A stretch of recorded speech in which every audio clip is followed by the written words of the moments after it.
Halo pemirsa Cokro TV, jumpa lagi di acara yang lagi viral. Nah, bersama saya Nong Darul Mahmada dan biasa ditemani oleh Kak Ade Armando. Halo Kak Ade. Halo Nong, halo penonton, Iya, halo Eko. dan Mas Halo Eko Bang, juga, Mas Eko siap, Kuntadi ya, siap, Kisana. siap.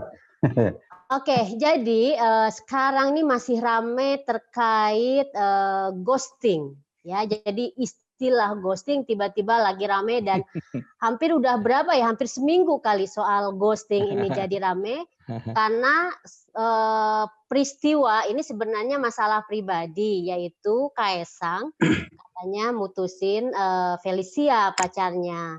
Nah, proses putusnya ini kemudian dihebohkan oleh ibunya Felicia bahwa caranya itu nggak nggak layak lah istilahnya, itulah istilahnya ghosting. Jadi tanpa ada pamit, tanpa ada komunikasi, dihubungi nggak bisa, dikontak dan lain-lain. Jadi seperti Kaisang itu hilang begitu saja. Nah, tiba-tiba katanya di sebuah akun gosip itu, ibunya itu baca kalau Kaisang itu ternyata sudah punya pacar. Nah, di sini kemudian kehebohan terjadi.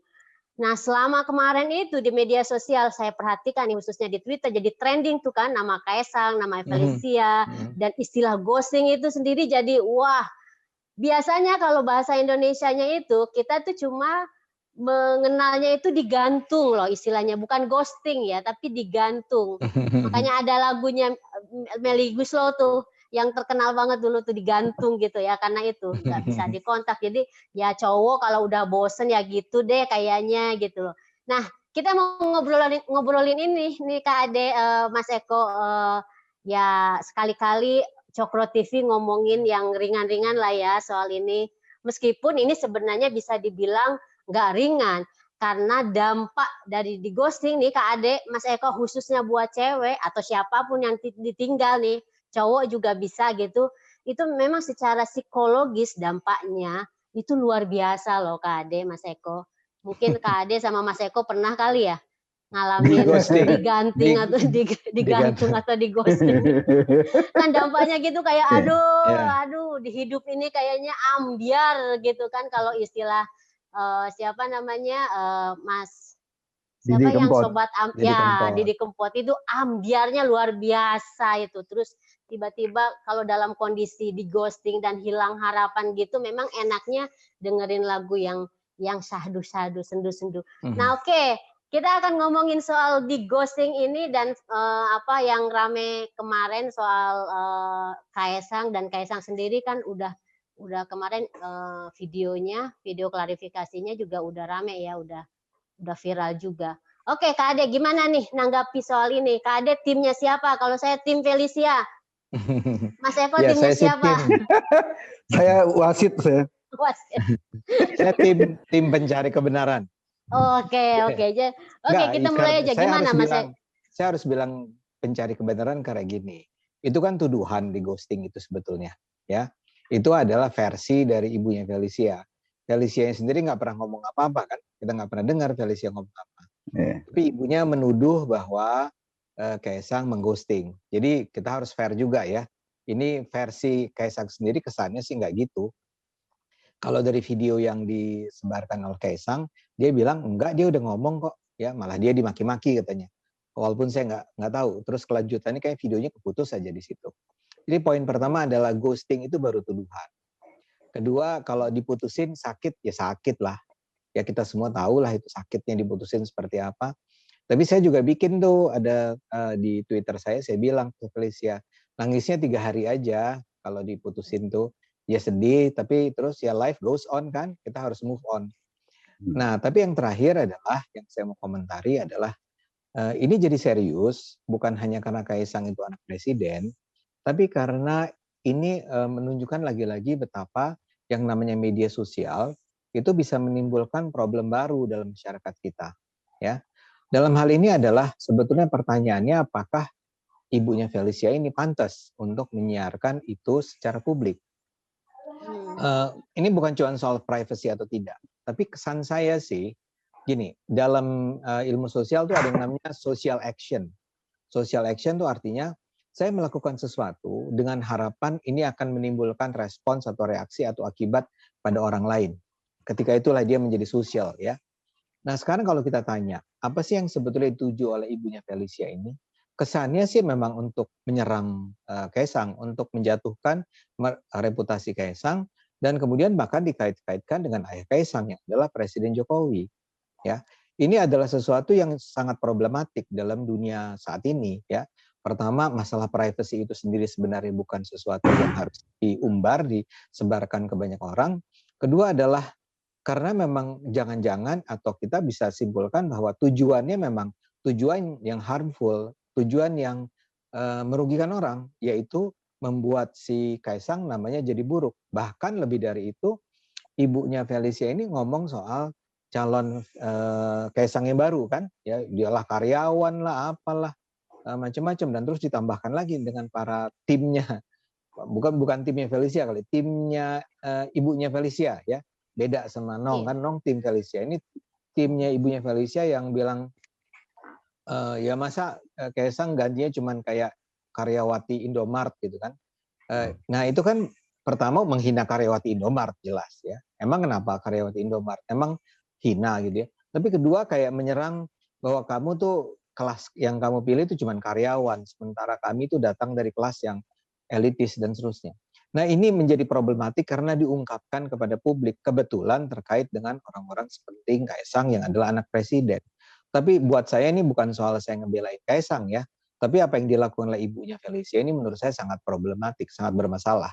Dan saya pikir itu harus juga diingatkan, ibu jangan melakukan hal semacam itu, karena itu memang sama sekali nggak pantas, sama sekali nggak layak.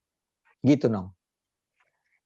Iya, saya agak nggak setuju nih sebenarnya sama Kak Ade soal ibunya. Karena saya mungkin gini Kak Ade, kalau saya empati aja gitu, bahwa saya nggak setuju dengan cara menyerangnya itu betul. Tapi nanti dulu sebelum saya iniin Kak Ade ya, ini Mas Eko dulu, gimana Mas Eko?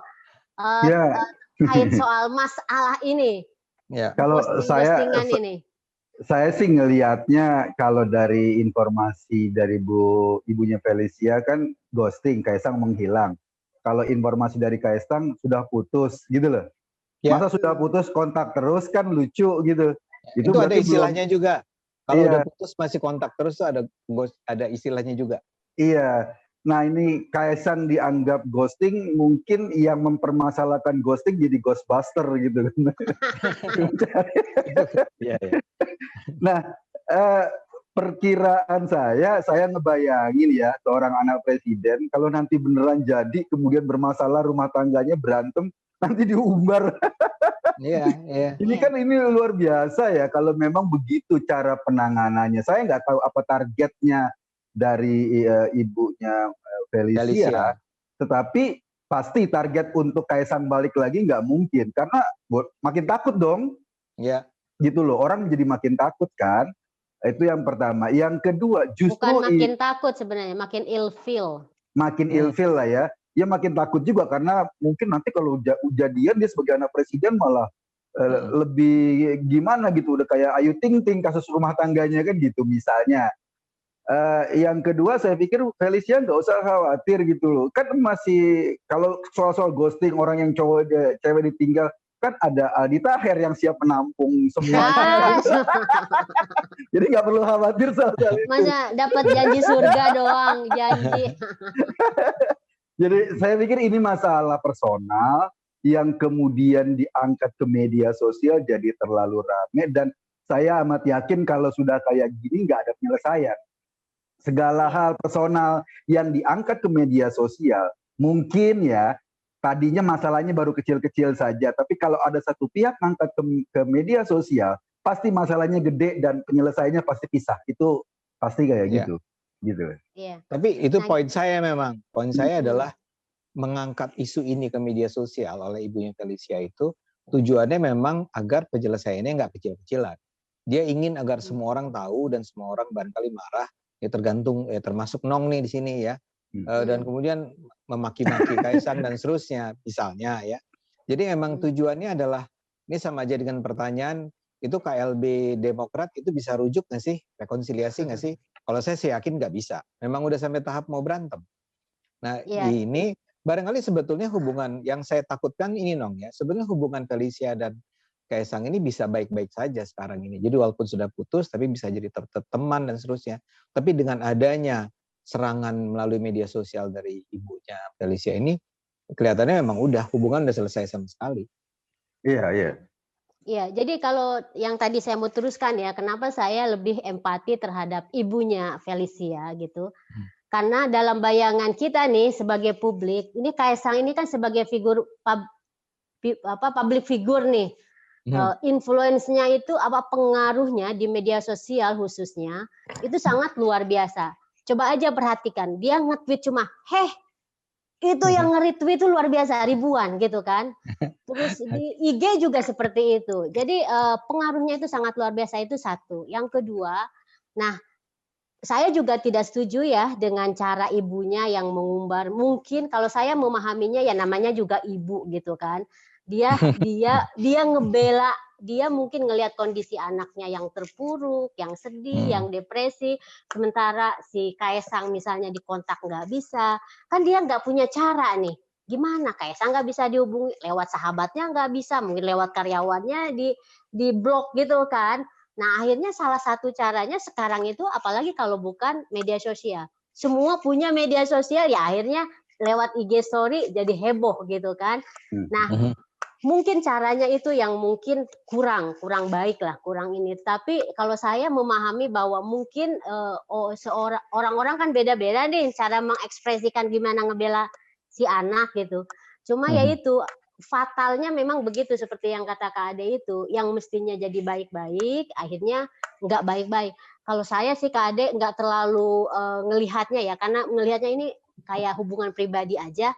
Ngelihatnya itu nggak terlalu diiniin kemana-mana sih, karena kalau saya ngelihat sih misalnya tiba-tiba saya jadi stalking IG ibunya Felicia gitu ya, itu ya sopan-sopan aja gitu, jadi nggak ada kayak model kadrun-kadrunnya yang kayak nyerang pribadi akan gimana memfitnah, tapi lebih karena gitu aja orang. Tapi saya mau bela, bukannya saya mau bela si Kaisang ya Nong ya, tapi gini, mungkin ini kan kita semua serba mungkin. Saya misalnya percaya dengan apa yang dikatakan Kaisang. Kalau cerita Kaisang itu benar, ya wajar kalau dia kemudian misalnya berusaha dikontak nggak jawab. Bayangkan dong, kalau kita mau empati, kita juga harus empati sama Kaisang kan. Dia datang. Tapi Kaisang kan cowok. Enggak, dia udah ngomong baik-baik. Dia kan yang ninggalin. Dia udah nggak bisa empati sama Kaisang. Kaisang tuh udah punya pacar gitu. Dia udah ngomong baik-baik dimaki-maki, Nong. Kalau saya jadi dia terus misalnya terus ibunya Felicia ngontak saya, setelah saya dimaki-maki, mungkin reaksi saya adalah diemin aja lah, ntar gue dimaki-maki lagi. Poin saya juga gitu, kalau si Kaisang itu nge-ghosting, kalaupun dia nge-ghosting, ya ghostingnya juga ada konteksnya. Jadi emang tapi sebenarnya kesalahan Kaisang tuh menurut saya cuma satu sih Kak Ade Mas Eko. Dia tuh langsung punya pacar gitu loh. Coba dia nggak punya pacar dulu. Jadi posisinya tuh kalau sebagai korban ini equal lah gitu. Lu kan udah ninggalin gue, Boya jangan dulu pacaran lah gitu. Kita sama-sama Boya obatin dulu nih luka gue yang lu tinggalin kan mestinya begitu. Sebetulnya itu posisi Kaisang itu bermasalah karena foto-foto Felicia jauh sebelumnya itu sudah beredar barengan sama Kaisang sebagai tokoh publik, betul. Dia punya pacar, ketika semua orang tahu, diputusin dengan cara baik atau tidak baik juga akan membuat Felicia down. Kenapa? Karena publik tahu dia diputusin gitu loh. Menurut saya sebetulnya kalau Kaisang ini sebagai tokoh publik, kalau punya pacar jangan ditampilkan ke publik lah, diam-diam aja lah. Dia sendiri. Jadi kalau putus nggak masalah. Itu hidup, that's life kok. That's life.